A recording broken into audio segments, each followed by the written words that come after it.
Oke, dari kita mau ngomongin sesuatu yang lagi rame ya, dan menurut gue sih ini lumayan kocak ya, dan ini juga ngundang reaksi tuh dari banyak orang di internet sekarang. Lu udah baca kan, ada satu berita tuh yang heboh banget sekarang ya.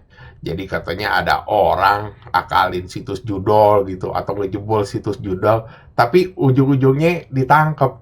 Gue sih udah baca ya secara garis besar lah intinya ceritanya. Jadi ada satu orang, kita panggil aja nih orang Mister X. Jadi si Mister X ini ngumpulin beberapa orang gitu ya di satu rumah. Jadi mereka tuh bikin banyak account gitu. Habis itu punya banyak nomor juga. Terus mereka juga ada banyak IP yang diganti-ganti.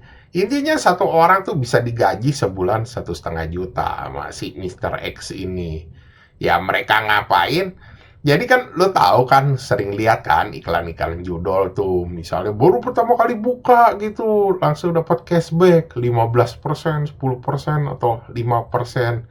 Jadi ya itu mereka ngedaftar tapi ujung-ujungnya mereka kagak main. Jadi duitnya itu langsung ditarik lagi. Jadi cuma ngincar cashbacknya aja. Ya mungkin buat sebagian orang gitu mikir kan sebenarnya kalau yang udah pada ngelihat-ngelihat begitu atau yang udah pengalaman di begitu-begitu kan tahu kan mereka tuh berapa putaran RIP itu baru bisa dicairin. Nah, jadi si Mister X ini jadi dapat cashbacknya berapa? Ya itu yang dimainin sama dia gitu loh. Mau menang, mau kalah, pokoknya selesai RIP gitu, mau cuan atau apa, pokoknya kan cashbacknya doang tuh yang dipakai buat itu. Ya ditarik sama dia. Dan itu kan mereka juga ngenalin kan dari segi nomor, IP, dan lain-lain. Nah, sama dia tuh, makanya dia punya banyak ID, nomor HP, sama IP diganti-ganti. Tujuannya kayak gini, biar nggak kedetek. Semua di rolling terus tuh, dari berbagai nomor, dari berbagai situs juga diganti-ganti. Sampai lu bayangin aja, si Mister X itu katanya sebulan bisa dapat duit 50 juta lebih. Nah, pokoknya intinya ya, itu sama aja kayak kita tuh zaman dulu tuh gak lu yang toko ijo, toko oren, itu kan pernah kan diakal-akalin tuh, jadi pakai transaksi fiktif gitu, yang pasti cuma ngincer cashbacknya aja. Nah, cuman belakangan si Mister X ini diciduk, katanya ada laporan dari masyarakat gitu, kegiatan yang mencurigakan di itu rumah, ngumpul rame-rame. Dan akhirnya dia diciduk dengan alasan katanya ya dia main judi. Ya walaupun dia ngebobolin itu intinya dia ditahan karena main judi.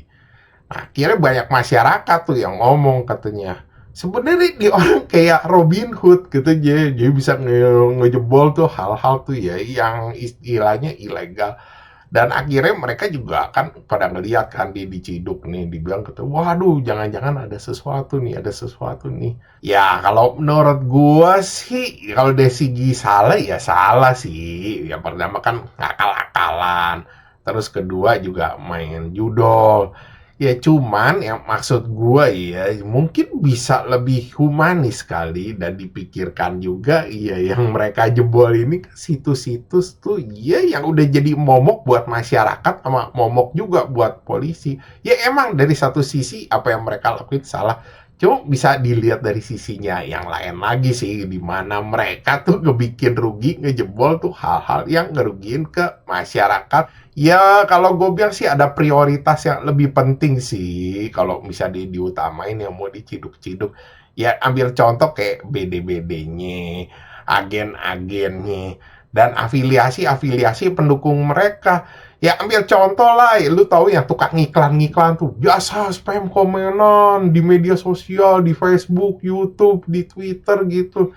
Yang ujung-ujungnya lu tahu gak komennya apa? Isi-isinya judul-judul. Ya mereka juga ada beberapa terang-terangan tai gitu loh. Katanya, oh yuk sekali ini katanya bisa spam di ribuan website gitu. Harga cuma sekian gitu, usaha Anda pasti gacor. Itu kan udah jelas-jelas tuh kode anjing. Iya maksud gua kalau mereka nih yang udah terang-terang kayak gitu, ya diciduk-ciduknya lebih oke kalau diprioritasin daripada yang orang-orang ini. Biar tuh gak menimbulkan stigma-stigma di masyarakat kalau ini jangan-jangan ada sesuatu. Tapi kalau gue bilang sih, ini orang lumayan pinter anjing. Dimana banyak ya orang-orang tuh dibego-begoin sama judul-judul tuh sampai bangkrut lah, sampai pinjol-pinjol. Dia malah ngejebol tai sampai bikin tuh website-website kayak begitu kebakaran jenggot. Ya kalau dibilang ini sih lumayan lihai lah ini orang. Oke, sekian gitu aja bahasan dari gua. Thanks for watching. Jangan lupa like, subscribe.